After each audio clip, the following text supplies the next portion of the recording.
A very warm welcome to this CNBC Africa special broadcast as we continue our series on the road to the Africa Investment Forum. I'm Esther Awuni. Now, we started this discussion in Kigali in East Africa and then moved to Johannesburg in South Africa. Now the torch has been passed to Lagos in West Africa.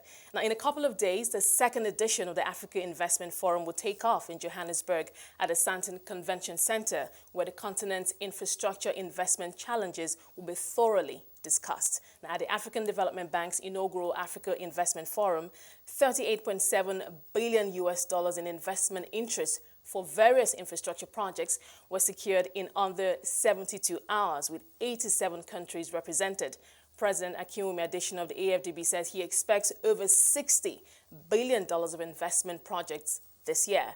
Now, we'll explore ways to fund development in Africa on this podcast, and my guests for today's conversation are Ada Osakwe, she's the CEO of Agrolay Ventures, and newly Jude Chiemeka, who is a divisional head of the trading business of the Nigerian Stock Exchange, and from Abuja is Dave Uduanu, he's the CEO of Sigma Pensions. Thank you so much for being here today. Thank you, Dave, in Abuja, for joining us today. Let me start with you, Ada. This year's the African Investment Forum, compared to other forums that we've had, is actually transaction-based. Yeah. So it's not, we're not just, participants are not just going there to talk about Africa's investment needs or infrastructure needs and, who has interest or who doesn't have interest. Now we're looking at actual deals that will be discussed, money being put on the table. Just speak to that point in terms of how much of a game changer do you think this is for the continent? No, Esther, I think it's an absolute game changer. I'm going to tell you a little story about even how this sort of started coming about. Okay. I still remember sitting down with my former boss, Dr. Akinwumi Adesina, who's the president of the African Development Bank. And this was a few years ago, before he joined the bank. And we were at an event, an investment forum. And at some point, we turned to ourselves and we were like, we're tired of this. We're tired of all of us in Africa coming together every single time to just talk, and not do enough. And so it was fantastic when he got to the African Development Bank and decided to say, this is enough. We've had enough. Let's start doing, let's start ensuring that the right people are coming to the table to have conversations to move Africa forward. It's financing we need. Let's get the people who have the capital. Let's bring them together with those who have the capacity to put policies in place to move projects forward, and let's get it done. So that's, almost what I believe motivated him to start galvanize what has today become the Africa Investment Forum. And they've obviously lived up to that expectation in just 1 year with one event. In Johannesburg last year, it was pretty much transformational. When you hear the numbers of deals that were expressed, I think it was $36.8 billion of worth of transactions that investors showed interest. And when you say showed interest, it's about bringing the right people to the table to sign those deal sheets, right? To sign term sheets, to sign memorandums of understanding, to make things happen. So no more talk shops, but now a situation where it's not a one-off event, but it's really a springboard for many conversations and negotiations to happen to ensure that what we used to call deals that were not bankable are suddenly on the table to move things forward. So I think that's fantastic. Jude, let me hear your perspective on this. I mean, like Ada said, not just a talk show, but this time, actual actions, actual deals being discussed behind closed doors. So what are your thoughts? I mean, it's clear that the participants are beginning to use the various markets, especially the capital markets, to begin to assess countries based on specific projects that are supposed to be financed. Clearly, we did see quite a bit of capital raising via the capital markets, because a lot of the countries are beginning to issue Eurobonds at very decent yields to also finance their budget deficits. In Nigeria alone, $5.8 billion, which is part of our capital expenditure for 2019 budgets, were done mostly from domestic debt as well as foreign debt. And in the domestic debt, we also have international participants in the debt issuance program that the DMO runs. So it's a good development that we're actually beginning to see capital inflow to finance projects across the board. Okay, Dave, let me bring you in here. Just your perspective on the structure, the idea of the Africa Investment Forum and how it's different from what we're used to in terms of bringing investors to the table to meet with, African leaders, African policymakers, and just hashing out those deals and just seeing those who are interested. But then this time, obviously, we're seeing something different playing out here. Your thoughts? Thank you very much for having me. So I was at the first AIF last year, and like the two discussants have mentioned, it was quite a useful setting. We had president in the room, we had finance ministers, but more importantly, we had financiers, and investors, and also project sponsors. So I think overall it's a useful and very good idea. I think, again, it's too early to say. It's just been 1 year. I know $36 billion worth of deals were signed, but I think it's also been important to know which of those deals have reached financial close, have raised capital, and are now being implemented. Secondly, I would say that it's important, for AFDB to also try and move the AIF around, and not just in South Africa or in Johannesburg, so that there's a sense of, belonging and ownership from different African countries. But I think for me, what is more fundamental is, how we're able to catalyze the local savings of African countries, whether it's the sovereign wealth funds or the pension funds or asset savings, of Africans invested in Africa. I know the Eurobond narrative is good, but I mean, it's really, Eurobond has been around for a while, and what I think the AIF is trying to do is to say, how do we bring investors in Africa, meaning the pension funds, the sovereign wealth funds, and project owners, so to put capital, beyond deal, capital on deals that are investable, and how do we bring those project preparation facility, which is what has been hindering a lot of investments in infrastructure in Africa, to bear on those projects, so that the time to achieve financial close is significantly shortened. So, overall, I think, early starts, we have to be, I'm cautiously optimistic that, it's going to go well, but we just have to give it a few more years to see how it pans out. Okay, Ada, let me bring you in here. Dave is cautiously optimistic, and like you said, it's in its second year, but I suppose, the first year, the results from the first year, what we've seen, outcomes from the first year have actually been encouraging. Let's talk about the role of development finance institutions. Yeah. And as you know, also, the Africa Development Bank has, I guess it's safe to say, it's now going to put itself in a leadership position when it comes to galvanizing, of course, raising, financing key infrastructure projects on the continent. And just recently, and at its shareholders meeting, increased its firepower, its capital base by $115 billion.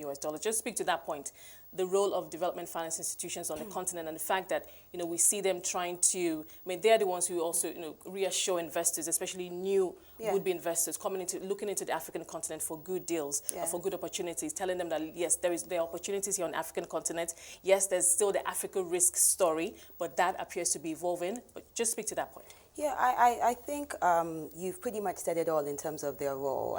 Two big things that I see. I worked with the African Development Bank for a number of years, and I saw firsthand just that convening power, the fact that they can galvanize the right people to the table to make things happen. And not many institutions can do that, if at all, and that's both from the public and the private sector. So I think they continue to play that role, and the Africa Investment Forum is a demonstration of that. I think another thing that they pretty much bring to the table is to create that trust level. You see an African Development Bank on the table, you see an European Investment Bank, an IFC, and you believe that the right due diligence has been done for a project, you believe that the right partners are there, environmental issues have been taken care of, so its social issues have been taken care of. So I believe that's still a very big factor and why they come to the table. A third thing will be capital, but I put it last. I put it last because, yes, capital is critical, but in many ways, capital also depends on timing. And many institutions, many of these large institutions, development finance institutions, have not had the best record, I would say, in moving quick enough or being able to put the right type of capital in the right sorts of investments. I say this because I want to bring up issues around, we've talked debt capital markets and what they do. Here we're talking about project finance with over 70% of the deals in the AIF being infrastructure related. But I believe they can do a lot more with galvanizing and using the first two things, galvanizing their power, catalyzing people around earlier stage investments. SME financing, that sort of thing. And if we talk about Africa and the way we need to move forward, over 50% youth unemployment, young people are out there, many of them going into owning their own businesses. Capital is still a huge barrier. And if these DFIs find ways to rejiggle their models, if they need to, or find ways to work more effectively with private sector, to be more nimble, quicker, to deploy capital in the right places and the right sorts of capital, I think that will be quite interesting. But do they play a significant role? Should they continue being around to do things like the AIF? Absolutely. And of course, where they can, like the AFDB has done, you double your balance, double your balance sheet, and of course, you make a bigger dent on infrastructure. I agree, but you then have to deploy it. It's not enough to just approve a project and sit on that approval, right? You want to see that money actually go on the ground and be put to work. Now, Jude, we know that global investors are on the hunt for yields and opportunities. You mentioned earlier about, you talked about the debt markets. Dave also mentioned Eurobonds, but I got a sense that he's not so, maybe I'm wrong, not too, not very keen on that. But I mean, just looking at some statistics from PwC, they say that the value of assets held worldwide by pension funds, insurance companies, sovereign wealth funds, high net worth individuals will rise to 195 trillion by 2020. And they say these investors have not been satisfied by the low yields in US and European markets. Obviously, they're on the hunt for bigger yields. And they say that the private sector debt funds are not yet taking advantage of opportunities here in Africa. Could you speak to that point? I mean, in terms of this flow that we're seeing in the last couple of years, we haven't seen a good amount coming to Africa. Well, it depends on how you want to look at it, to be honest. The deals, like I just said, have to be bankable. These are institutional investors, and they will be investing in instruments that have the right governance, the right framework, and also liquidity in terms of ease of trading. So the capital markets in Africa, to a large extent West Africa, is becoming stronger in terms of creating new products and new avenues for these international investors to find a foothold in the sort of products that we provide. At the NSC, as you know, we recently signed an MOU with the Luxembourg Stock Exchange around green bonds. And you know, green financing is one of the alternatives that can also be used to secure capital to ensure the development of projects, especially in rural electrification projects and projects around green finance. So we'll definitely be attracting a different breed of investors who will be looking into our market to be able to take advantage of this platform that we've created.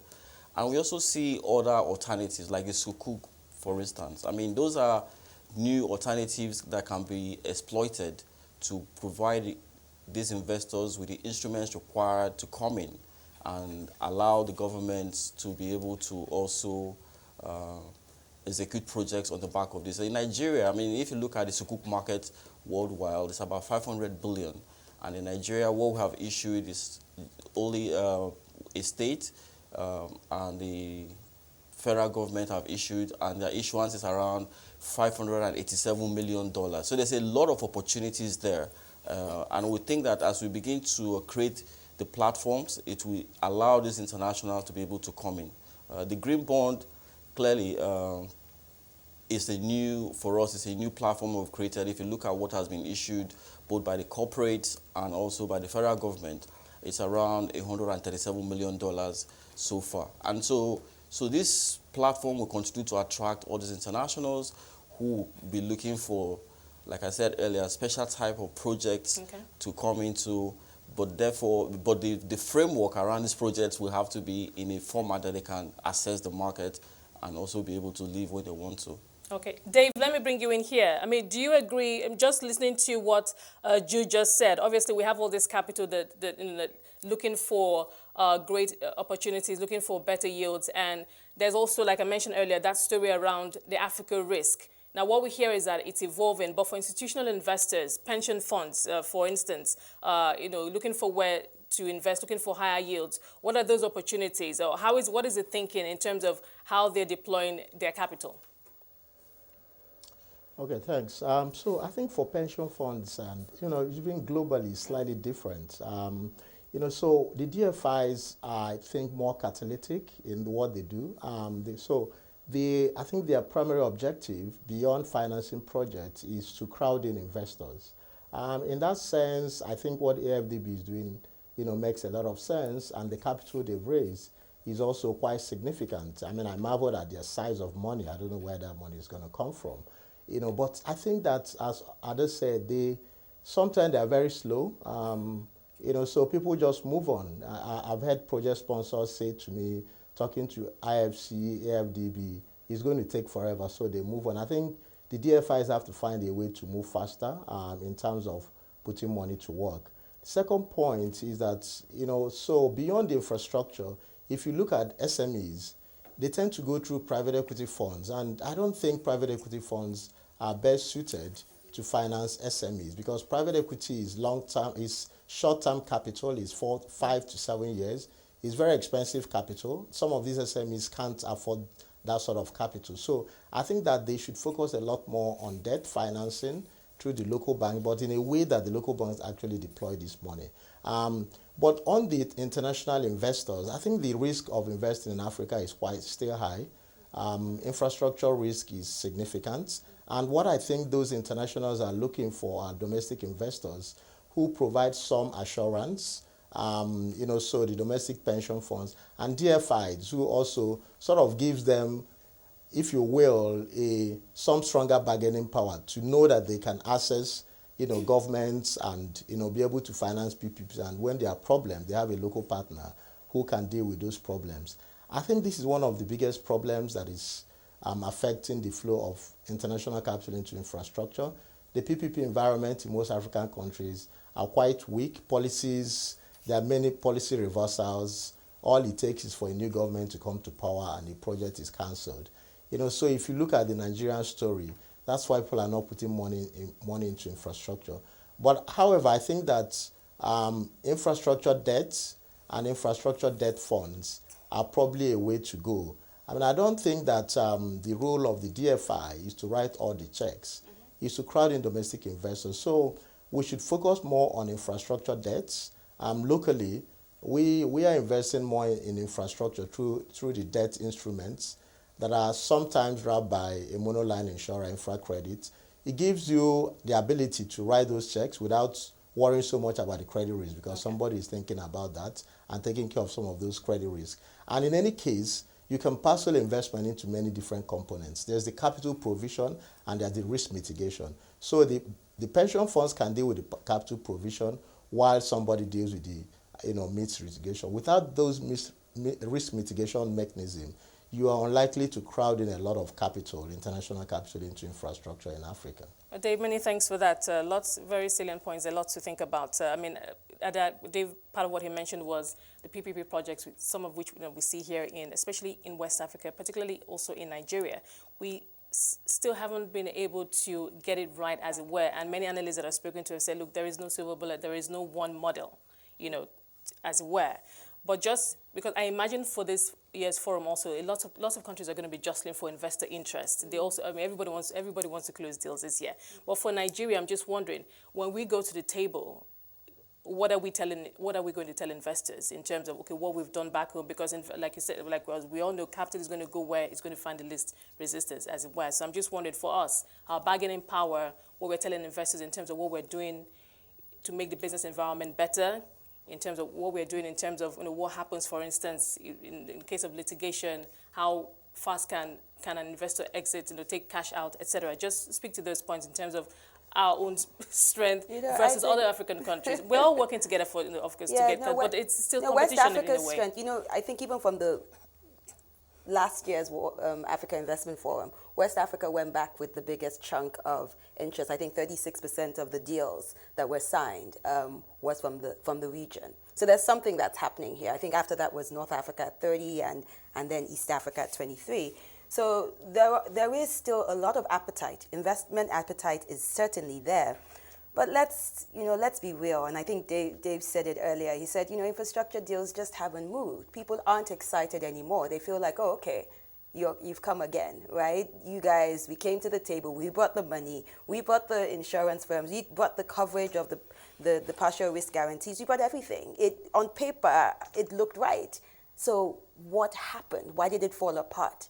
Why don't we still have the power plants that we need? Why don't we still have the generation capacity that we need? Why don't we have the roads or the toll roads or whatever that we need across our nations?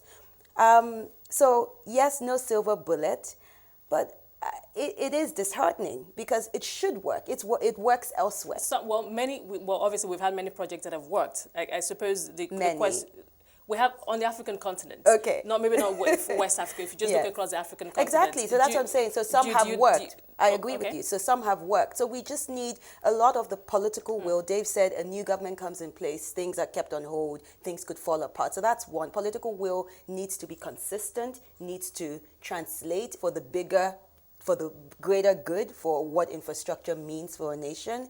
And we just have to keep going. There is money out there. Absolutely. Dave can tell you he has a nice Jude, balance I'd like you to weigh in on this here. If you look at the global investable fund, is growing. Just from the last Federation of Stock Exchanges that was held in Singapore, there's a lot of capital, significant capital looking for bankable investments across the globe. And obviously Africa will continue to be a place where you can get significant returns. And because of the returns, international investors will always look to Africa. West Africa, clearly Nigeria, the biggest economy in Africa, we do have the right support system in terms of the demography that you see, the growing middle class. The issue to a large extent will be dependent on the sort of framework the government would like to put in place, because it's important for continuity that they allow the rule of law to prevail. Contracts should be adhered to. There should be economic incentives that will allow this private capital to find a reason to be deployed here. And so I think the critical element will be the structure. And I keep saying that the capital market, the deepening of our capital market, the development of our capital market, to a large extent, will become the platform upon which this capital can be deployed. Sorry to butt in, what is your assessment in terms of how the pace at which we're developing our capital markets? Because yes, the DFI, like I said earlier, they don't have the balance sheet to do everything. Obviously, we need additional sources. The capital market, to a large extent, is growing, but it's not growing as fast as one would expect in terms of the value of trades we see, even in the debt capital market, the sort of structures that we're seeing. We're still grappling with the plain vanilla one. So what we're doing at the stock exchange, to a large extent, is to try and create the enabling environment by creating these platforms. Okay, so we have cases where infrastructure bonds, for instance, okay, so you can use that avenue to finance infrastructure. That we've created a platform for that to happen. We've also seen SPVs, so we've created a platform for that to happen. And special purpose vehicle. Okay. Exactly. Okay. So what we're doing is to be creating this enabling environment or platforms that will allow this capital to come in a structured manner. International finance will move, but they will move where they perceive security as well as return. Also, the national security within the environment is also a huge disincentive. So that has to be looked at as well holistically to provide assurance that capital that is coming here is safe and will be deployed to accomplish what is meant to accomplish, and at the same time, if need be, find its way out. So that fear should be eliminated if you really want capital to continue to come. Okay, Dave, let me bring you in here. I'd like you to weigh in on this. Just your thoughts on that in terms of for West Africa, for Nigeria also, in terms of how we're attracting the right kind of investors, one, and two, this forum is to bring the much needed capital into critical sectors, and obviously for the continent, and particularly for the western part of the continent, power is key. And when it comes to PPP in the power sector, I'm not sure we've been able to get that right also, but just speak to that point. So I think that, yeah, I get the point that Jude has made, but I think really Nigeria is punching below its weight in terms of capital market. The Nigerian capital market is a minute fraction of what the economy is and represent and what it should be. I mean, you only need to compare it to markets like Johannesburg or even Kenya. Having said that, I think people focus a lot on the stock exchange, but there's a lot happening at the FMDQ. So the FMDQ market, which is part of the overall capital market, is done a lot on the debt side. So a lot of the debt instruments that have been issued are listed and traded on the FMDQ, where are supposed to be traded. However, you find that a lot of time the investors hold them to maturity because there's often no counterparty on the other side. International investors really care about risk-adjusted returns, and that is where Nigeria misses the point. So we talk about returns, but we often don't talk about the risk. One of the biggest risks to investing in Nigeria beyond security and government is currency. So we have to be clear in our mind what the economic policy framework is. Are we free market or are we not? Today, the signal is mixed. There's a view that the currency needs to be adjusted. If you look at everything going on in terms of reserves, in terms of all the carry trade, and in terms of the cost of maintaining this currency to the economy, it's almost like choking the economy. You can't borrow at 16% to do anything in Nigeria. And anytime you drop that rate, the carry traders, take a flight. So I think one of the biggest issues is these guys are waiting in the sideline. They are hoping that the currency will be adjusted at some point. And until that clarity is on the table, nobody's going to write a check. Unfortunately, I don't think that we are going to come back with a lot of good stories from the AIF this year. I know there was quite a bit of investment done, but Ghana did quite a bit, and Senegal. I think Ghana, Senegal, and Ivory Coast did quite a bit last year, and they probably will do more this year. So I think what we are communicating to investors, our policy framework, and the consistency of that policy framework is very important. Infrastructure is at least 10 years, maybe 15-year projects. So if you are sitting in the US or you're sitting in Asia or in London, you are saying to yourself, how am I going to put money into this country, into these projects? What will happen in the next 4 years? We don't even know. Nobody knows. Nobody has a clarity because of the inconsistency in government policy. And I think when we talk about inconsistency, it has nothing to do with the political system. It has a lot to do with the monetary authorities and what they are communicating and the clarity of that communication. That is what drives markets. So you find that whenever there's a new government in Latin America and Asia, the first thing they do is to appoint a world-class finance minister who then goes around the financial markets to convince investors of what to do, and then is communicating those policies. I think we need to do a lot more in that area. Jude, regarding electricity, unfortunately for electricity, we have a big problem with the tariff, and it speaks to the whole framework. I know when the privatization was done, there was a tariff regime that was agreed, but we've dilly-dallied in implementing it. It's been held back by a lot of issues and just the willingness and the politics around it. And so today, you find that electricity in Nigeria is largely not investable. You only need to speak to DFIs. I'm sorry I have to come in here. We're going to come back and just pick up from where you left off, but we must take a break at this time. Thank you guys. Thank you for your time so far. We're just going to take a quick break and come back. I've been speaking to Ada Osakwe. She's the CEO of Agrolay Ventures and Newly Juice. Jude Chiemeka, who is the divisional head of trading business of the Nigerian Stock Exchange. And of course, joining us from Abuja is Dave Uduanu, CEO of Sigma Pensions. We'll continue our discussion when we come back. To join us again.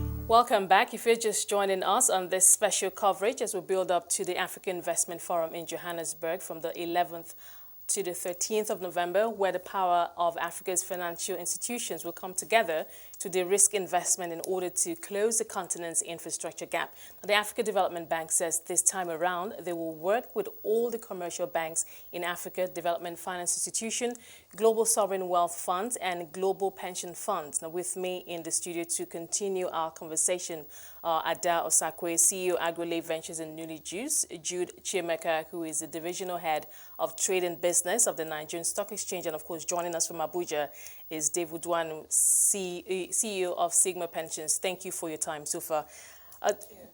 Dave, let's just quickly wrap up with you. Sorry that I had to interrupt you there before we went on a break. Just you were talking about some of the domestic issues we still have in the country that investors still cannot get past, and obviously issues that we need to resolve, especially on the monetary side. Please, could you just wrap that up? Okay, so I made a point around the monetary policies and consistency, and just to send a message that we're free markets. I mean, albeit managed free markets, but the currency will adjust when it needs to adjust, and that capital can come in and go out as desired. So there are a lot of interventions, every now and then from the monetary authorities, and it just doesn't send the right signals. Yes, they have their own reasons, and they are probably correct reasons, but we just need to be consistent. And on the power investment side, it's really around the tariff regime, and if we don't charge cost-reflective tariffs, we are never going to get those investments we're looking for. I mean, I think that's the point I was trying to make. And really, truly speaking, our major focus when we go to AIF should be on the power sector.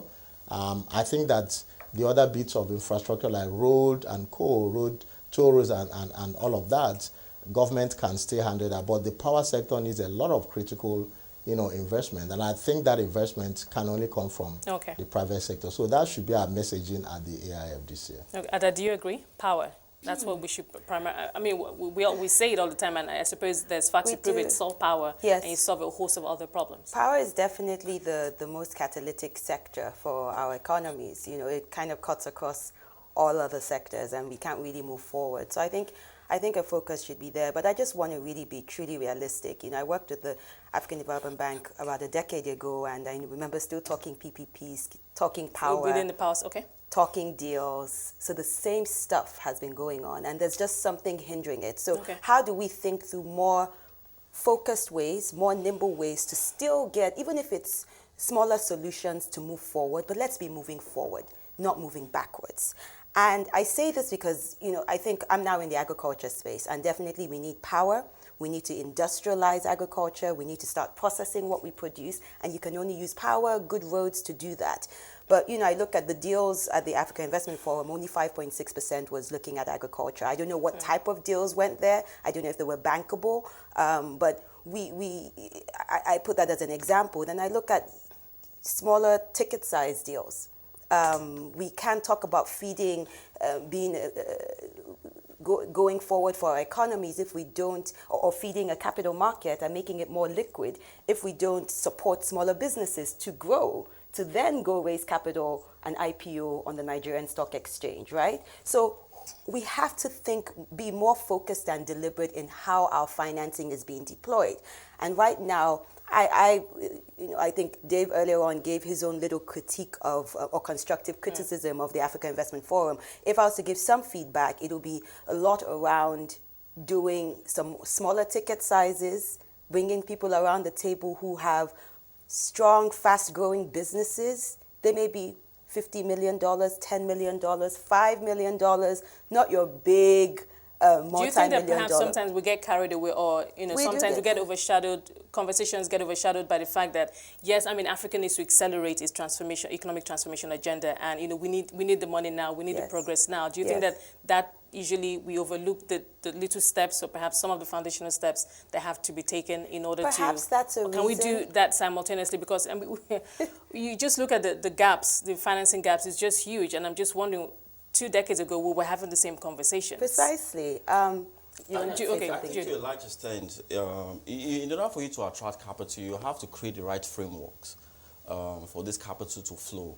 And I think the reason why it looks like we're not making progress is because we're not creating the vehicle required to mobilize this capital. And Is it that we don't know how to create the vehicle? A lot of them I'm sorry, because a lot of them center around the governance policies, economic policies, which to a large extent, because you haven't had that sort of longevity in terms of political might, you tend to see disruptions along the way, and that in itself creates problems for the would-be investors. But let me just quickly correct an impression Dave made. At the stock exchange, we are not just an equities exchange, but we are a multi-asset stock exchange. So we do have products around fixed income, exchange traded products, ETFs. And I think what we're doing at the stock exchange is to create the vehicle through which this capital can be mobilized. What we then need to a large extent is collaboration from the government. And I was very pleased at the last conference where the finance minister did say the capital market is going to be utilized in terms of capital formation and mobilization, because it is key that investors will need to be comfortable with the vehicle through which they bring in their monies, and liquidity is also key in terms of how this capital will flow. So if you look at the products we're creating products around derivatives today. Okay. So the derivatives market in itself will help to a large extent hedge some of the fears and concerns these international investors will have, especially in the area of the FX stability or the FX move, or where the FX will earn. So that in itself will help encourage greater participation in our market. What is key is that government will very quickly begin to have long-term economic policies and plans, so that it is easier for the investors to know the direction the government is going and when they're making those investments. Another element is in terms of domestic participation, because you have to put your money where your mouth is. The domestic participation will have to create that comfort for the internationals to mirror. We have to deepen our own domestic market. And I'm not just talking about equities market, but also the debt capital market. You know, if we had a viable debt capital market, then we can create different structures upon which we can see a lot more capital being flown to manage and execute some of the transactions that are pending. So I think the capital market is grossly underutilized. And I think that is what the government should begin to pay close attention to, because this capital market, if well governed and well structured, can actually help mobilize all the capital required. But let me just point out that it's important to understand that capital will flow where they feel a sense of safety. So national security is critical, not just in Nigeria, but across West Africa. They will also flow in obviously returns is a major consideration. But I think the vehicle, through the capital market cannot be overemphasized. That is very key, because if you keep relying on the private equity angle, you are not likely to see the sort of significant inflow of capital because of the weak infrastructural support we see in the system. Not to drag this on too long, I'd like to just ask you one question to close that up. You mentioned that we still need to have a viable debt capital market. Just tell us one thing that we need to do, either through multi-stakeholder approach or whatever, that we need to do, that we can do to make the debt market more viable. Well, the government is doing the right things. Okay, we're looking at a mix of various products. Today, we're talking about the Jollof bond. You heard the finance minister talk about the Jollof bond. So we have to continue to create products that the international community are comfortable with. And also, we have to establish the right framework to ensure continuity, to also ensure that people who invest in the market are not left hanging. Tax breaks is another consideration. I mean, people who invest in our market should have significant tax breaks to encourage increased participation in the market. So those are some of the considerations that I think we need to do.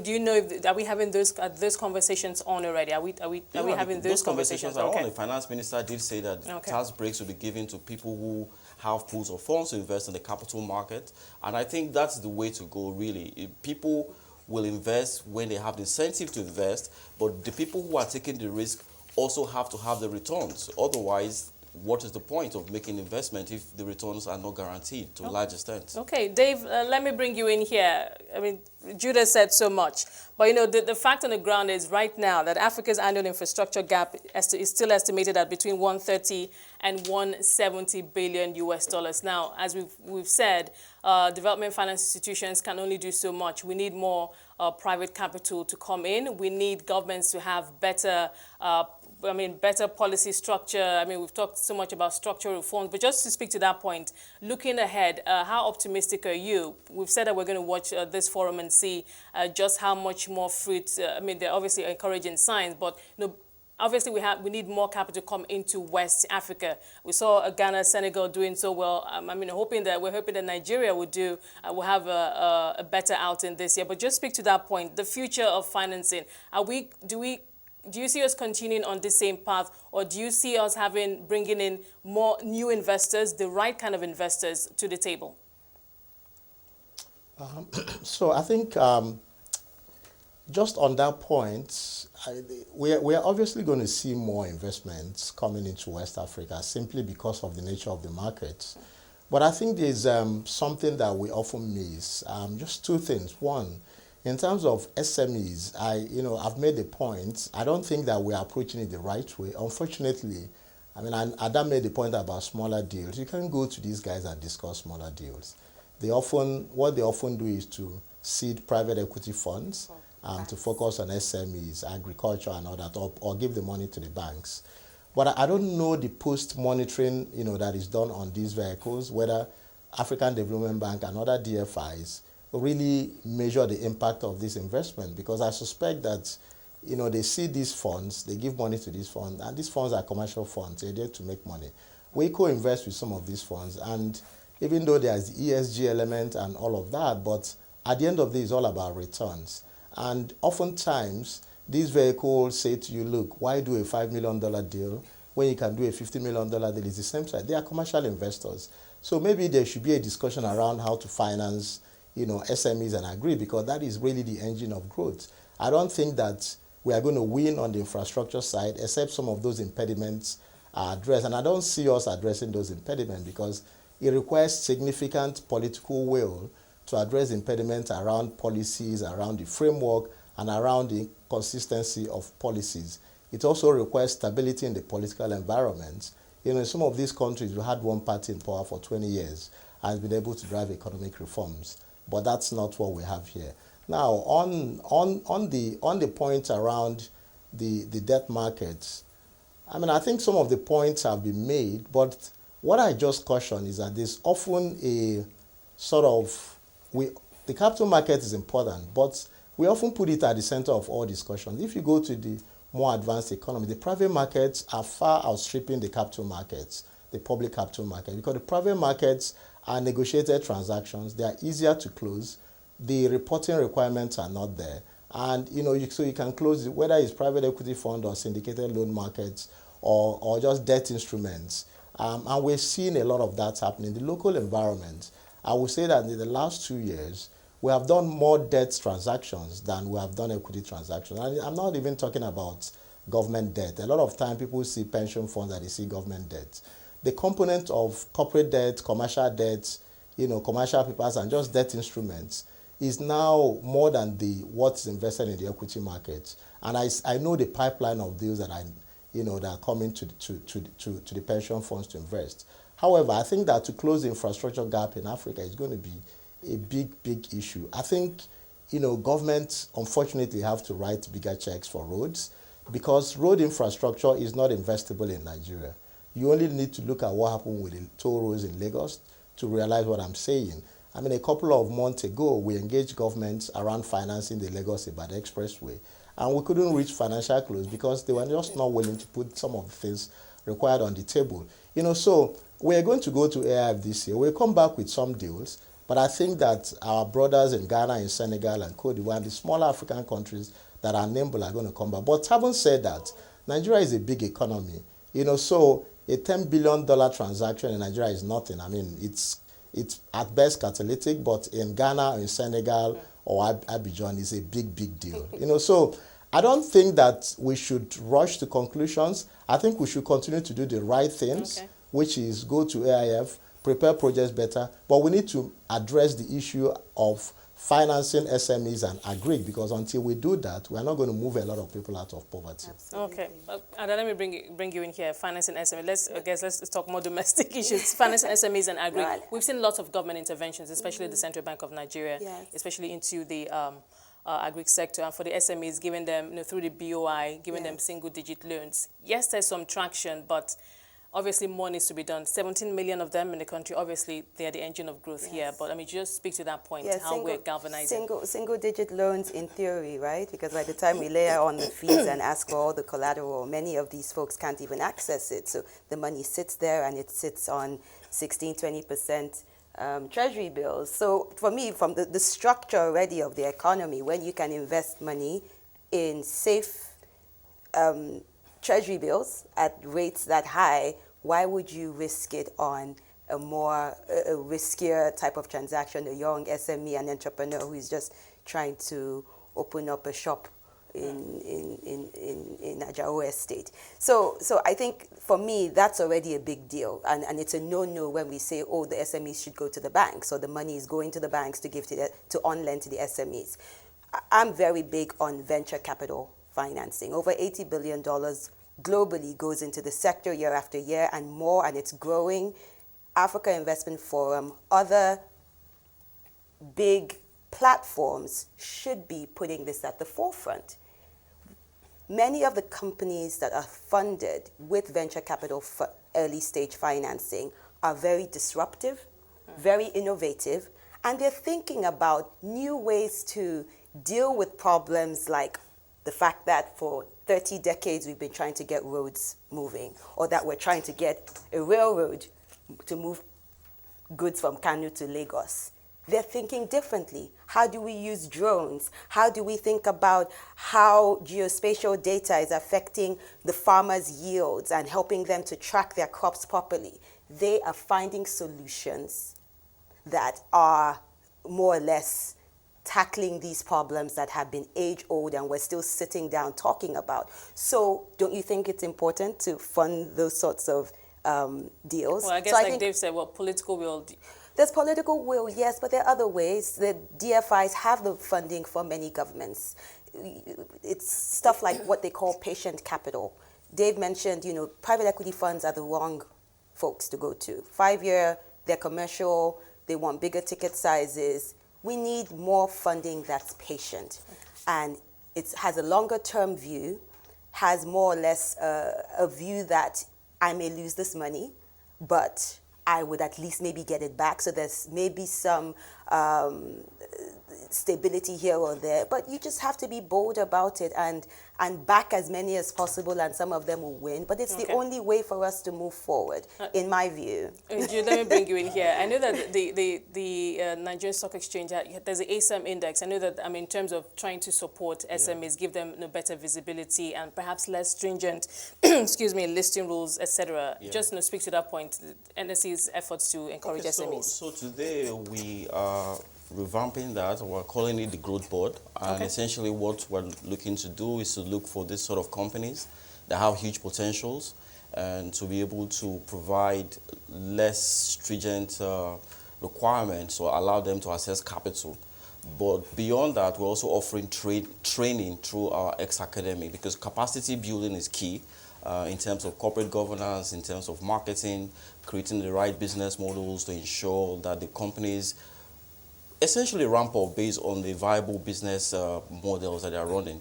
I just wanted to point out something that I think is also of great concern in this sort of conversation. Power remains a critical, and I agree with Dave completely, it remains a critical component, not just to Nigeria, but across West Africa. But if you look at Nigeria, you see 30% have access to electricity. That is really, really poor compared to other developing countries where they are somewhere around 80 to 90%. So we need to very aggressively address that issue, because that will unlock the economy, right? What should government be doing? They've deregulated the generation part of it, but we're still having some key issues around the distribution and metering and tariffs on power. I think the way to look at it is to commercialize it. It's the assumption that everybody wants power and everybody is willing to pay for power should be looked at again, because what is key is that it should be commercialized in such a format that people can actually pay as they need, and at the same time allow the economy to open. And so government needs to do massive reforms around that area. Once that is addressed, then it becomes easier to address all these SMEs with the sort of support that they need to thrive. SMEs are, to my point about disruption, you have SMEs today who are thinking of more, not waiting for the government. That's my point. Producing, you know, finding ways to get distributive power, captive power, using solar in very focused ways. You know, you go into a cluster and say, okay, I can still make money here from this cluster. There's a willingness to pay. If I can give them power, all I need is 1 megawatt, whatever. And you just get going and you just start stimulating an economy or a segment of an economy, and that has network effects. It's catalyzed, and it's a ripple effect. So we need to start somewhere. This big thinking, government, policy, big billions, big capital. We want to keep throwing it all around. I think we just need to think differently. Dave, I agree with you. Dave, Dave, let me bring you in here. I don't want Dave to feel left out here. Dave, I know that a lot of investment has gone into renewable energy. I mean, the Minister of Power has said, look, we're obviously we need to diversify. We have the rural electrification project going on. There's a lot of use of alternatives when it comes to addressing our power issues. Could you just speak to that point? We've seen some investment actually come in, especially into our solar. Well, I think, solar is, obviously I'm not an expert in power, but I know that off-grid power is probably the way to go. And some of the investments that we've done on the private bond side has been in the power sector, but are mostly off-grid power. So I agree with that the notion that government can solve all these problems is just never going to happen. We've had this notion for 20 years. It hasn't worked. 20 years of democracy hasn't worked. We should look at pockets of opportunities, rural electrification.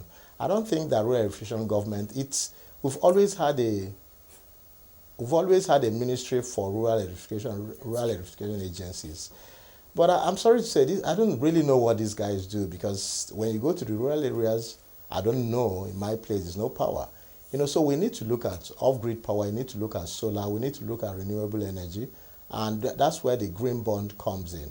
But again, we are back to how do you fund these things, because there's no dedicated funding for these sectors, whether it's agri or green bond. But here is what I think, if I'm speaking to the DFIs and AFDB should do, is to seed permanent capital vehicles, debt vehicles that will invest in SME and agri. These sort of vehicles have a lifetime of 20 to 30 years. They invest like just the way banks are, but the only difference is that they don't take deposits and they don't place money in treasury bills. All their monies go into the purpose for which they were set up, which is to invest in SMEs and agri, and they issue them debt instruments. Equity is probably difficult to do because of the whole, story around governance, around control, where the market, where the control, people still are not used to giving up their businesses for somebody that writes an equity check. So I'm more focused on the debt side, and I think that the issue, yes, the NSE has the growth board, but the issue is that the pipeline for the growth board are private equity, are venture capital companies and early stage investment. So I certainly have started looking at that side, and how do we bring institutional capital, or how do we aggregate capital from HNIs and from DFIs and from foreign investors who want to play in this market to invest in that early stage transaction. I don't want to use the word venture capital in the way it's used in the traditional Western way, which tend to focus more on tech and tech businesses. But how do we invest in a $1 million transaction in renewable energy or in agri or in SME? I think that the solution is a different vehicle, and that vehicle has to have a longer term. That vehicle has to be patient. That vehicle has to create impact, and that sort of vehicle, those vehicles exist in other markets, they are permanent capital vehicles. Okay, or Dave, they're very long term. Dave, I'm going to have to ask you to hold that. So we have just 2 minutes left, and I want to spend that 2 minutes with Ada and Jude. I mean, do you agree with Dave? A special purpose vehicle to fund SMEs? Yes, just 1 minute. I do agree with that, but there's also the other element that we also need to look at when we're talking about funding. ICT is key. Is growing. We just had concluded our first hackathon. I think we're the first exchange to do that in Africa, or perhaps in the world. And the whole process, we had over 100 tech companies, and we're able to narrow it down to like top 10, and we ended up with 3. And these guys are building platforms, right, that will disrupt the way businesses are done, especially around the capital market. So we think that the framework and enablement for funding for this sort of people should be enhanced to ensure that we'll engage the youths and engage the millennials in all of this conversation, because truly the future belongs to them. Absolutely. Ada, final thoughts, 1 minute. So on the venture capital thing, as you know, I'm big on that. Agrolay, basically, we set off to exactly address this issue, the fact that we needed longer term platforms, we needed evergreen vehicles that didn't have to think about paying out and you know, capital calls, whatever, and it's just the way to go. This structure, I would add to it, and the way we think it would be more sustainable is to have that platform that provides the capital. But like Jude said earlier, we need stuff around capacity building. Young people need to know market entry strategies. They need to understand better governance. They need to understand how to build their financials and focus on the business. But they also need a network. They need to have that access to the right people, to the mentors, whatever. So being able to match a vehicle that has capital but also has almost like I don't want to call it an incubator, but something around that provides that capacity, the training, the mentorship, the networks, the access to people, institutions that would open up the doors and guide an entrepreneur through the life cycle of their business. So we're going to have to leave it there, but thank you so much for your time today, Ada. Jude, thank you for talking to us today. I've been speaking to Ada Osakwe. She's the CEO of Agrolay Ventures and newly Jude Chiemeka, who is a divisional head of trading business of the Nigerian Stock Exchange. And of course, joining us from Abuja has been Dave Uduanu. He's the CEO of Sigma Pensions. Well, that's all for today's coverage of the West Africa edition of the Road to the Africa Investment Forum. A big thank you to my guests today, and of course for making it on the show today. I'm Esther Awuni. Bye for now.